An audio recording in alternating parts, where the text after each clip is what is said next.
Однажды холодным пятничным утром Алекс отвел свою дочь Эмму в гостиную и сделал с ней нечто удивительное. Однако он не знал, что там была камера. Когда его жена Эмили проверила камеру ночью, она не поверила своим глазам. Она разрыдалась, когда это видео с Алексом и его дочерью стало вирусным. Люди реагировали на это по-разному. Многие люди плакали, некоторые были шокированы, а другие потеряли дар речи. Это заставило меня расплакаться. «Я никогда больше не буду это смотреть», — кто-то в комментариях написал. Самое удивительное, что эта история произошла только что, после пугающего инцидента, который чуть не разлучил родителей Эммы. За несколько недель до того, как Алекс был пойман за каким-то занятием со своей дочерью. Он вернулся с работы раньше обычного и направился прямо в комнату Эмили. «Дорогая, ты рано пришла», — поздоровалась Эмили. Но ее встретил холодный взгляд. Она никогда не видела такого выражения в глазах Алекса. И это напугало ее до глубины души. Алекс выглядел ужасно. На нем не было галстука, и он так и не снял его, пока не вернулся домой. Его глаза были налиты кровью, как будто он проплакал весь день. Что еще хуже, от него пахло алкоголем. Эмили знала, что ее муж никогда бы не сел за руль пьяным. Значит, что-то было не так. Действительно не так. Почему? Наконец, Алекс заговорил, нарушив молчание. «Эмили, зачем ты это сделала?» Снова спросил он, и на этот раз его голос дрожал от волнения. Эмили была сбита с толку. Она подошла к Алексу и попыталась обнять его за шею. Но он остановил ее. Эмили была шокирована. Алекс никогда не обращался с ней подобным образом. Однако вместо того, чтобы сказать ей, в чем проблема, он зашел в комнату Эммы, где она спала в своей кроватке. «Помогите. Ты моя. Я тебя так люблю. Я не могу без тебя», — сказал он спящему ребенку, и слезы потекли из его глаз. Эмили попыталась разговорить Алекса, но он продолжал молчать. Он не стал ужинать и лег спать раньше обычного. Всю ночь напролет он продолжал ворочаться на кровати. Он изо всех сил пытался заснуть. Эмили тоже не спалось. Алексу в конце концов удалось задремать на несколько минут. Но внезапно он проснулся, выкрикивая имя Эммы. «Ладно, с этим покончено», — сорвалась Эмили. Ей надоело ждать. Алексу придется рассказать ей, в чем проблема. Раздраженная, она разбудила Алекса. «Ты ведешь себя странно с тех пор, как вернулся с работы. Но ты ничего не говоришь. Это сводит меня с ума», — сердито сказала она. То, что она услышала дальше, заставило ее замереть. Алекс сел на кровать, запустил пальцы в волосы и закричал. «Вчера Джеймс приходил ко мне в офис. Он сказал, что Эмма не моя, а его». «Джеймс?» — Эмили запнулась. Джеймс был первой любовью Эмили и ее давним бойфрендом. «Нет, это неправда. Джеймс лжет. Мне нужно, чтобы ты доверял мне», — сказала Эмили дрожащим голосом. «Я действительно хочу, но помоги мне понять», — ответил он. Затем он попросил телефон Эмили. Она передала ему телефон, и Алекс проверил журнал ее звонков, который показал, что за последние 7 дней она получила около 10 звонков от Джеймса, и еще она звонила ему с полдюжины раз. «Ты разговаривала с ним за моей спиной?» «Все, что он сказал, правда?» Алекс едва сдержал крик, глядя на нее. На женщину, которую он любил всем сердцем. «Почему ты снова заговорила с ним, и почему не сказала мне?» «Мы никогда ничего не скрываем друг от друга», — спокойно сказал Алекс. «Я знаю, ты борешься за повышение на работе, и тебе нужно быть в хорошем расположении духа. Я не хотела тебя беспокоить. Я бы никогда не сделала ничего, что могло бы причинить тебе боль», — сказала она. Затем она рассказала Алексу, как Джеймс внезапно начал звонить ей в последние несколько дней, умоляя вернуться в его жизнь. Она отвечала на его звонки только для того, чтобы попросить его держаться от нее подальше, поскольку она счастлива в браке. Пока она все это объясняла, Алекс внезапно вскочил с кровати, открыл свой шкаф и достал сумку, которую накануне брал с собой на работу. Он открыл ее и достал конверт. «Я бы очень хотел доверять тебе, Эмили, но все это сводит меня с ума. Хорошо, я понимаю причину. Но как ты это объяснишь?» Спокойно сказал он и высыпал содержимое конверта на кровать. Когда Эмили увидела, что лежит на кровати, у нее подкосились ноги, и она упала. В конверте были фотографии. Фотография Эмили и Джеймса в гостиничном номере. Даты на фотографиях свидетельствовали о том, что они были сделаны за неделю до свадьбы Алекса и Эмили. «Что ты хочешь сказать? Просто скажи мне правду, и я прощу тебя. Я так сильно люблю тебя, Эмили, несмотря ни на что», — говорил Алекс спокойным тоном, хотя и плакал. Эмили объяснила, что действительно встретилась с Джеймсом за неделю до их свадьбы. Он пригрозил лишить ее жизни, если она откажется встретиться с ним. Они встретились в баре отеля. Но Джеймс пожаловался, что у него внезапно закружилась голова, и ему нужно отдохнуть.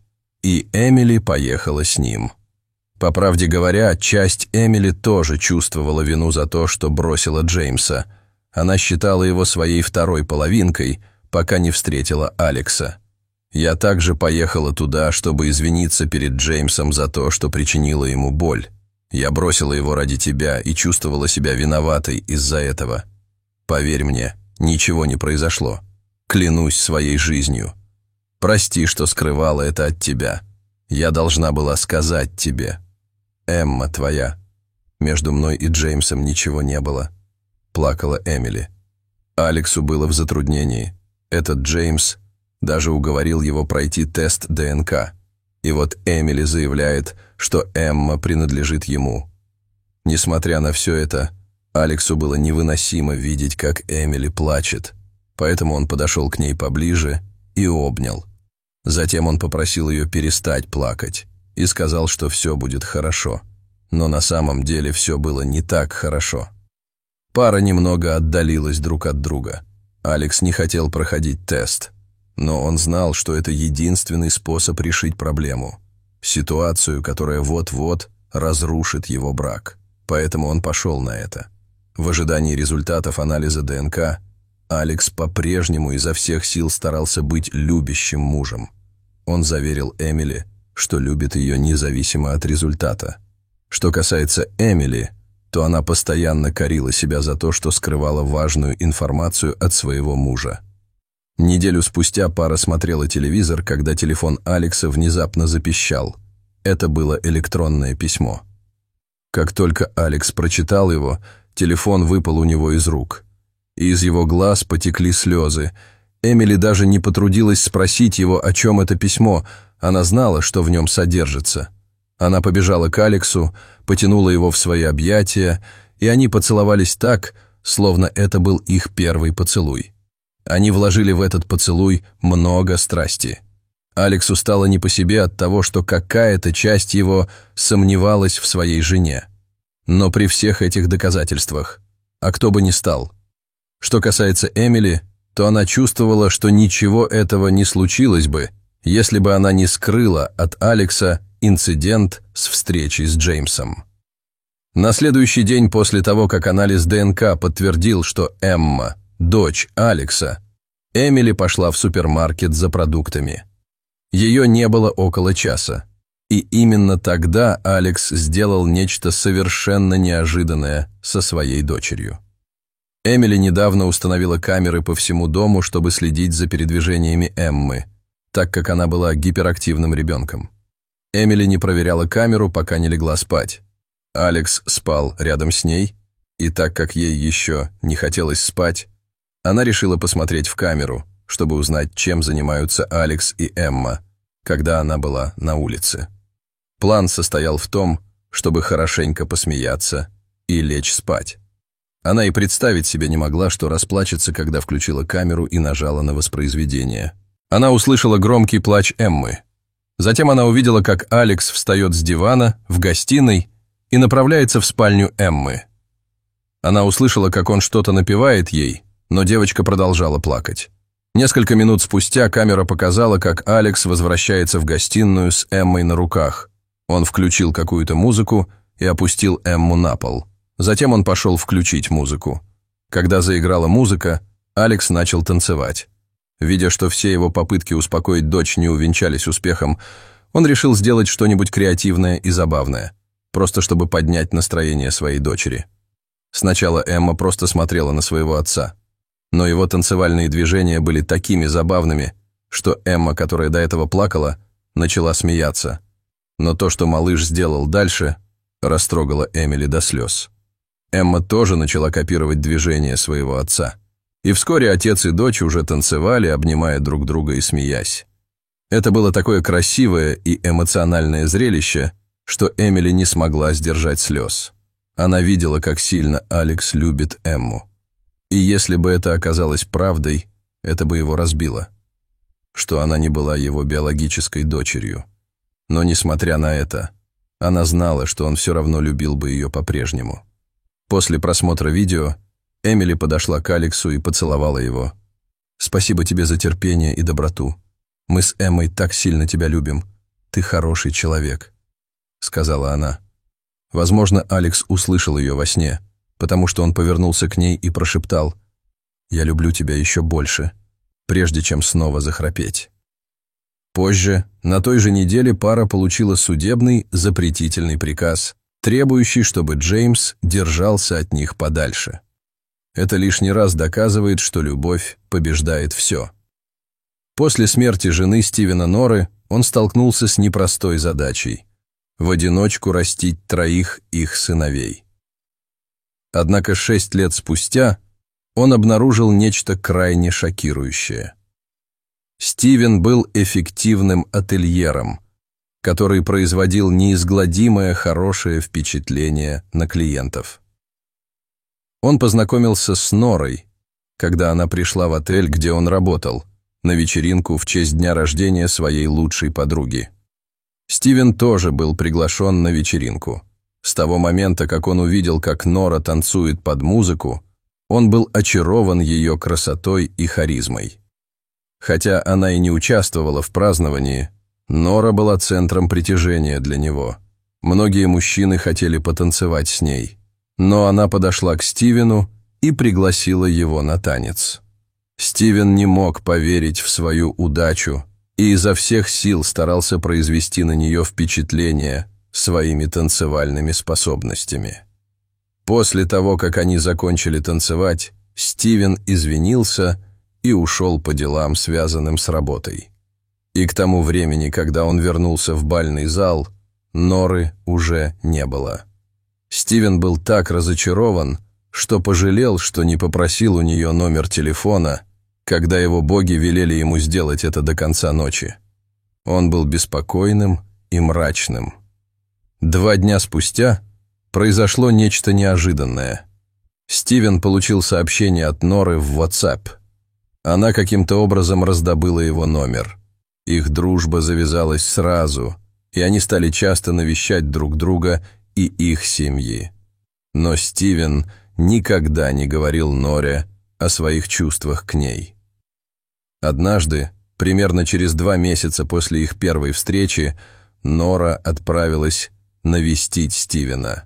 Когда они смотрели душераздирающий роман по телевизору, Нора расплакалась и поделилась со Стивеном болью, которую она испытывала от того, что ее бросили люди, которые были ей очень дороги, в том числе и ее отец, так как она рано потеряла мать.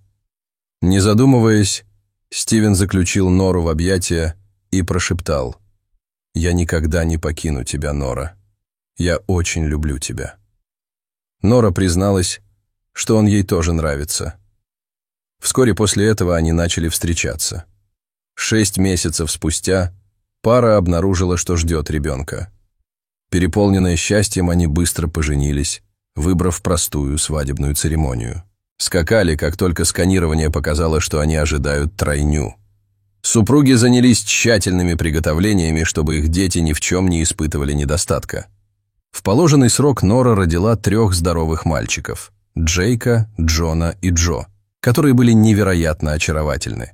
Супруги были переполнены любовью к своим сыновьям и сделали все, чтобы им было комфортно. Все шло гладко, и казалось, что ничего не может пойти не так. Но затем произошла трагедия. Однажды утром Нора отправилась за покупками. Когда она пыталась перейти дорогу, в нее врезалась машина, и она скончалась на месте. Когда появился полицейский, Стивену сообщили ужасную новость, и он потерял сознание. Он плакал несколько дней подряд, и если бы не его дети, он, вероятно, покончил бы со всем этим, потому что он действительно не думал, что сможет жить счастливо без Норы. После похоронных обрядов Стивен стал тенью самого себя. Когда-то у него была идеальная семья, любящая жена и 3 очаровательных детей, а потом он стал отцом-одиночкой. Тем не менее, он пообещал сделать все возможное, чтобы дать своим детям что-то новое, обеспечить им прекрасную жизнь и вырастить из них ответственных молодых людей. Именно так, как хотела бы Нора. Для Стивена, как и для него самого, это была трудная задача – совмещать сразу несколько обязанностей. Ему нужно было сменить подгузники, кормить детей и убаюкивать их, при этом справляясь со всеми домашними делами. Помимо этих обязанностей, ему еще приходилось управлять отелем, что вызывало у него постоянный стресс. К счастью, у Стивена был добрый и сострадательный сосед средних лет, который всегда был готов протянуть руку помощи. Когда мальчики подрастали, они прониклись глубокой любовью к своему отцу. Стивен был очень внимателен к своим детям, постоянно находил для них время. Он радовался любой возможности провести с ними время, водил их в парки развлечений, играл с ними в игры в помещении и помогал с их школьными проектами. Он посвящал все свое свободное время заботе о благополучии своих детей, предпочитая не ходить на свидания и не проводить много времени со своими приятелями. Каждый год, в годовщину смерти Норы, Стивен брал тройняшек с собой на ее могилу. Во время этих визитов он рассказывал истории об их матери и о том, как сильно она их любила. В 6-ю годовщину ее смерти Стивен, как обычно, посетил с детьми ее могилу, но был удивлен, обнаружив там неожиданного посетителя. Это был пожилой мужчина лет 50, которого Стивен никогда раньше не видел. Пожилой мужчина был в слезах, но, увидев Стивена, вытер их и представился как Фред. Мужчина вручил Стивену свою визитную карточку и раскрыл, что он был председателем правления многомиллионной корпорации. Стивен недоумевал, откуда такой богатый человек и влиятельный человек знал Нору, и почему она никогда не упоминала о нем раньше. Не в силах сдержать любопытство, он спросил Фреда, кем была для него Нора. Фред сказал ему, что они были довольно близки, и перечислил подробности, о которых мог знать только кто-то из ее близких. Несмотря на убедительные слова Фреда, Стивен все еще сомневался. Он не мог не задаться вопросом, почему Фреду потребовалось так много времени, чтобы объявиться после смерти Норы, особенно если он был так близок с ней, как утверждал.